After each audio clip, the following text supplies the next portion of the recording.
Salut à tous et bienvenue dans cette nouvelle revue de presse. On fait le point ensemble sur les principales informations du moment, avec un tour d'horizon complet de l'actualité football. On démarre en Espagne, du côté de la Catalogne, avec une actualité qui inquiète fortement. Le FC Barcelone s'est imposé 1-0 face au Celta Vigo, mais le résultat passe clairement au second plan après la blessure de Lamine Yamal. Le jeune international espagnol s'est blessé au moment de tirer un penalty. Il a immédiatement quitté le terrain, ce qui a rapidement suscité l'inquiétude. Les premières informations évoquent une possible absence d'environ 5 semaines, selon la presse catalane. Une durée qui resterait relativement maîtrisée, mais qui l'éloignerait tout de même du Classico prévu le 10 mai face au Real Madrid. Cependant, le scénario pourrait être plus préoccupant.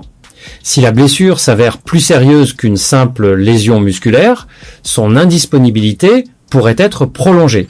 Une situation particulièrement sensible à l'approche de la Coupe du Monde, dont le coup d'envoi est prévu dans moins de 2 mois. La presse espagnole est unanime sur le sujet. Du côté de AS, on parle d'une victoire sans saveur, marquée par l'inquiétude autour de l'état de santé du joueur. De son côté, Mundo Deportivo souligne que malgré ce succès important dans la course au titre, toute l'attention s'est portée sur Lamine Yamal. Après la rencontre, Hansi Flick a adopté un discours prudent. Il a expliqué que le joueur avait ressenti une gêne et que son remplacement n'était pas anodin. Selon lui, il est encore trop tôt pour se prononcer précisément et il faudra attendre les examens médicaux pour en savoir davantage.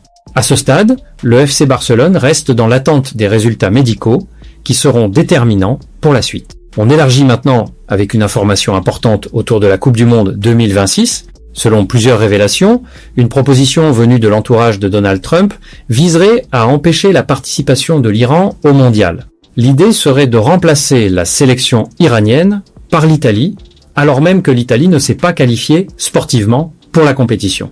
Cette proposition aurait été portée par l'envoyé spécial américain Paolo Zampoli, qui aurait directement suggéré ce scénario à Donald Trump, ainsi qu'au président de la FIFA, Gianni Infantino.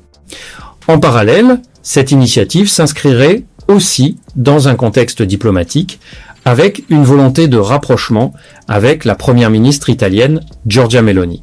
Cependant, sur le plan sportif, la situation est très claire. L'Iran s'est qualifié sur le terrain et la FIFA maintient sa position. Gianni Infantino a confirmé que la sélection iranienne participera bien au Mondial 2026, en rappelant que le football doit rester en dehors des décisions politiques. On bascule maintenant du côté du Real Madrid, où une rumeur continue d'alimenter les discussions, celle d'un possible retour de José Mourinho. Cette hypothèse a récemment pris de l'ampleur, notamment après une interaction remarquée de Kylian Mbappé sur les réseaux sociaux, interprétée comme un signe favorable à ce scénario. Mais rapidement, la presse portugaise a tempéré cette tendance. Selon plusieurs sources, José Mourinho ne serait pas impliqué dans ces spéculations, l'entraîneur portugais serait pleinement concentré sur son projet actuel avec Benfica. À ce jour, aucun contact n'aurait été établi avec le Real Madrid. Une précision importante qui vient calmer un dossier très commenté ces derniers jours. On quitte l'Espagne pour l'Italie avec une affaire qui fait beaucoup de bruit. Un scandale impliquant plusieurs dizaines de joueurs liés à la Serie A a été révélé. Selon les premières informations, environ 70 joueurs seraient mentionnés dans une enquête portant sur un réseau de soirées privées. Ces événements mêleraient escorting, hôtels de luxe et usage de substances festives. Après les premières révélations, de nouveaux éléments sont apparus dans la presse italienne. Plusieurs noms bien connus du football européen sont cités dans les documents analysés par les enquêteurs. Parmi eux, on retrouve notamment Achraf Hakimi, Raphaël Léan ou encore Milan Skriniar, tous liés à des passages ou à des clubs basés à Milan.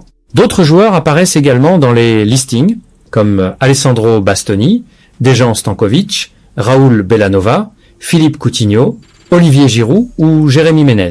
Du côté de la Juventus, des profils comme Dusan Vlahovic et Arthur Melo sont également mentionnés, parfois via des surnoms ou des initiales. Un joueur lié à Arsenal et à la sélection italienne, Riccardo Calafiori, est aussi évoqué. Toutefois, un point essentiel est précisé par les enquêteurs. À ce stade, aucune preuve formelle ne permet d'affirmer que ces joueurs ont participé à ces activités.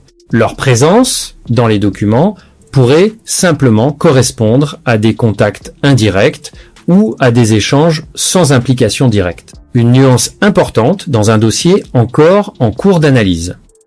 On reste en Espagne, du côté du FC Barcelone, avec un dossier mercato qui pourrait évoluer dans les prochaines semaines. Le club catalan surveille une opportunité importante sur le marché, celle de Bernardo Silva.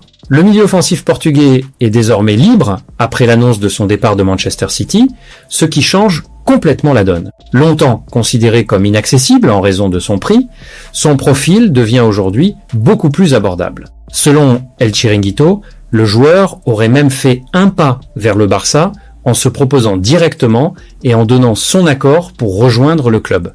Cependant, une question reste en suspens, celle de la priorité sportive. L'effectif offensif et créatif du Barça est déjà bien fourni, ce qui oblige les dirigeants à réfléchir. Faut-il saisir cette opportunité de marché ou concentrer les ressources sur des postes jugés plus urgents? Le débat est ouvert en interne. On enchaîne avec le Real Madrid, où Florentino Pérez continue d'affirmer sa ligne directrice. Le président madrilène affiche une confiance totale envers Vinicius Junior. Selon Marca, il répond systématiquement aux critiques visant le joueur en affirmant qu'il s'agit d'un dossier qu'il maîtrise personnellement. Il reste convaincu que l'ailier brésilien continuera à performer et à gagner des titres avec le club. Dans le même temps, Florentino Pérez se montre surpris par les critiques visant Kylian Mbappé. Malgré une saison très productive sur le plan statistique, l'attaquant français reste parfois contesté. Le président ne comprend pas cette perception. Mbappé a inscrit 41 buts cette saison, ce qui fait de lui le meilleur buteur de l'effectif, très loin devant ses coéquipiers. À titre de comparaison, Vinicius tourne autour de 17 réalisations. Pour la direction madrilène, ces chiffres parlent d'eux-mêmes. Même si les buts n'ont pas encore permis de remporter des titres cette saison, ils témoignent d'une efficacité offensive importante. Dans cette logique, Florentino Pérez insiste également sur un point collectif. Mbappé n'est pas seul sur le terrain.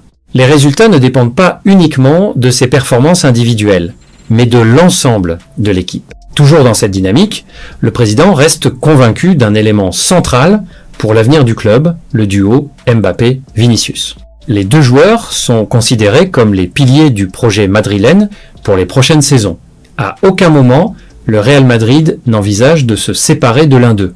L'objectif est au contraire de construire autour de ces deux profils et d'améliorer l'équilibre global de l'équipe. Cette position confirme une volonté de stabilité malgré une saison jugée décevante sur le plan collectif. Plus globalement, la situation du Real Madrid reflète une phase de transition. Le club souhaite continuer à progresser, notamment dans l'organisation du jeu et dans la complémentarité entre ses joueurs offensifs. Les bases sont posées, mais les résultats ne sont pas encore totalement en adéquation avec les attentes. Dans ce contexte, la priorité semble être d'optimiser le fonctionnement collectif plutôt que de multiplier les changements majeurs. Voilà, c'est tout pour aujourd'hui. N'oubliez pas de liker si la vidéo vous a plu. Dites-moi en commentaire ce que vous en pensez. Vos retours sont importants et on se retrouve très bientôt pour une nouvelle vidéo.